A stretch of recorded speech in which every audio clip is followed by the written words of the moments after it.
So you've picked interest in starting to trade gold, and what is it that you're going to be doing? The first thing you have to do is to go to the monthly time frame and try to identify the direction in which the price is moving. That's always the first thing you should do in case you want to trade gold, right? So when you come to the monthly time frame, you can clearly observe that this area here, price was rejected, price again is being rejected here. What does that mean? It means that this area here that the price reached was a strong level of resistance, almost giving us like a triple top, right? So the direction that we do have here is the market has to push downwards. Of course, to not push downwards straight, there are some obstacles that we are going to get, right? That's the direction that we do have, right? Now, when you go down to this slightly the next time frame, which is the weekly time frame, which gives us the position or the swing structure, what do we have here? We do have a market that has created an M, or someone can say that this is a double top, broken the neckline, we retested it, and then we broke down. Now, the last time, those who have been following us, the last time we spoke about gold was when the market had created this lower low, and we said we expect the market to come and retest this point here, but should not break above this area. That's exactly what the market is being rejected at right now. We don't know if it's going to break next week, but we're going to find out in the next lower time frames. So we're just trying to do our analysis and see the next opportunities that we can utilize on gold, right? So what are we going to do? We're going to just mark this place here. This is the area we don't want the price to break above, which is currently rejecting price. Remember, our direction is downwards, right? Now, also, we do have this area that wanted price to test last time, which is currently holding price. Are you getting it?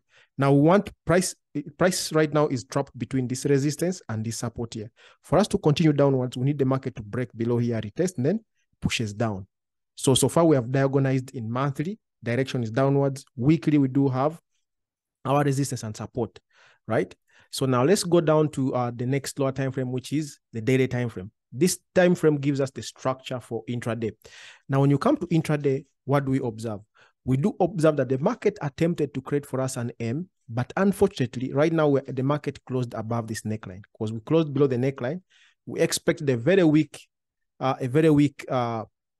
retracement, but currently the market is above it, meaning that I'm just going to adjust. Since I've come down to the daily time frame, I'm just going to adjust this week's level here like this, and or if I want to, I can just adjust it a little bit lower like this. So I do have my resistance and support, just aligning properly with Anovu weekly. What do I have here? I have a market that created for me a high, higher low, a higher high, higher low, higher high, equal lows, lower high. So what do I want to say? I want to see the market stalling around here, maybe if the next two days or the next day, like Monday, gives me a rejection here, I'll be able to see the market coming down here. So this is the difference of how you can observe the market moving in a long term or short term. For example, we say that in weekly, if we want to take a long-term position, want to see the market first breaking below this level, retesting, then we can take our trade. But that doesn't mean that you can't do intraday. If you want to do intraday, wait for the market to open, let it reject, gives you a weak momentum, or even the third day, it can even go up, rejects. If still the momentum is low, I've taught you guys how to do momentum.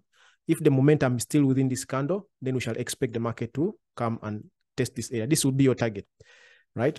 So monthly, we have a sell movement. Weekly, we have a market that is still pushing down because this is a resistance. This is a support level. We have already touched the support area. Daily, you can see clearly we have also higher high, higher low, higher high, higher low, higher high. The market created for us an equal and gave us a lower high. This is a high, this is a lower high. So the market broke the neckline. What we're just expecting is a weak momentum into this area, and it can give us a push down. Now, if you're using the weekly time frame, I've mentioned here over and over that your entry time frame is H4. If you're using the daily time frame, I've mentioned over and over that your entry time frame is H1. Refining time frame here is H1. Refining time frame here is the minute time frames. You can use the minute time frames. So all this is up to you. Now, let's also get into the lower time frames and we see a bit. Let's go even to H4 so that we can see. Already in H4, what do we observe? We observe a weak momentum. What do I mean by weak momentum? Observe this momentum of this candle and check the higher highs that the market is making. Double bottoms, yes. Higher high, higher low, higher high. Almost we are finishing the 5 waves here, and still we cannot match the strength of this seller. So meaning there's a high probability of us still coming down here. This same movement can be clearly observed in H1. So when I go to H1, those who use H1, like I've mentioned for intraday, it's very, very even clear here. The momentum is very weak upward. So we have higher high, higher low, higher high, higher low, testing this level, higher high, higher low, we have tested this area. So you cannot, I mentioned this in the previous video, you cannot take a sell here, even if you want to take a sell up to this area, until this movement has changed to starting to making lower lows and lower highs. So it doesn't matter the strategy you're going to use on gold, but these are the levels that we would like to trade in. Those use order blocks, those use mitigations, those use whatever you use. But for us, of course, we trade market structure if you've been following us for all this time. So those who trade gold, these are the levels that we're looking through. If you're waiting for a long-term position to enter and hold, wait for the market either to break above here, or you can wait for the market to break below. But in case you want to utilize the short-term movement, still we can trade within this area here. This is our resistance, this is our support.